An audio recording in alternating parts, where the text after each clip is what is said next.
Hi everyone. So I did my research on the neglect of mental illness in developing countries.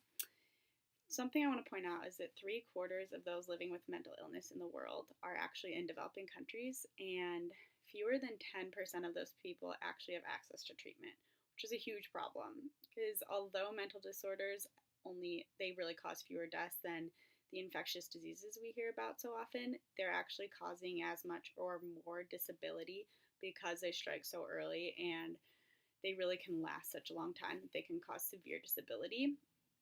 There's a huge burden on families because there's no national budget for mental health in a lot of developing countries, and families have to pay for private health care and pay for medical treatment themselves. So it really remains one of the most neglected diseases in the world, and many people end up turning to tribal doctors that are very ineffective and can cause more harm. And if there are real doctors present, they usually only give them free samples that usually don't treat the disorder correctly. They're just whatever they can get. And that can actually cause more harm than actually helping them. So, a company or an organization that is really realizing the severity of mental illness and neglect in developing countries is called Grand Challenges Canada. It's the specific organization I researched, and really what they do is they help transition promising innovations intended to fight grand challenges such as mental illness in developing countries from a proof of concept stage into a reality. So they help fund certain projects where people come with an idea and say, okay, this is what we want to do to um, fight a grand challenge in a developing country, and they'll help them raise the money to get it and really start that concept and make it into a reality, which is really cool. And mental health is just one of those areas that's usually neglected. So, actually, Grand Challenges Canada as a whole has about 700 projects they've done thus far in 80 different countries, and 64 projects since 2011 have been dedicated towards mental health. Um, I want to point out a quick picture. This is actually like the hub of their treatment. And so, like, the middle of it is what the hub of it is like centering on improving treatment and expanding access to care.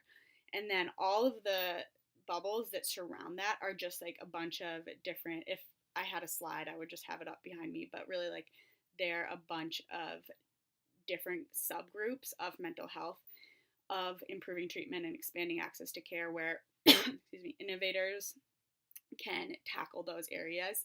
And that's what Grand Challenges Canada is trying to get, are people that are able to go into those subgroups to tackle their main issue of improving treatment and expanding access to care. So why I chose this topic was because I was in Ghana, Africa this summer, and I regularly saw mentally ill men and women roaming the streets in the villages. And a lot of times they were naked, a lot of times they were completely ignored and avoided. People didn't associate with them, but they were totally abandoned by their families because they were too much of a financial burden. And I asked one missionary about it one time, like, why are so many mentally ill people like just left alone in these villages?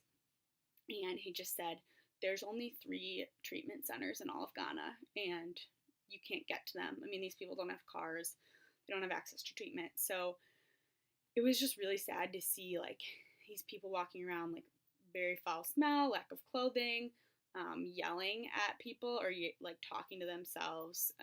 In one village specifically, which is why I ended up asking the question, a man actually was just following me around the village, just yelling things and asking me questions, and I didn't know how to handle it. So um, that really sparked my interest in mental illness in developing countries. And I already had a psychology minor, so coming back, I just decided that in the future, that's something that I really want to invest time into pursuing more, is how do you fund innovative ideas to get treatment out to these developing countries. And really, I hope in the future to continue to help funding those, and then looking closer at possibly like launching better mental health facilities in developing countries, whether that's going back and studying more in psychology, or um, just funding other people that will be able to do that. But that is definitely something that I want to be part of my future. So thank you for listening.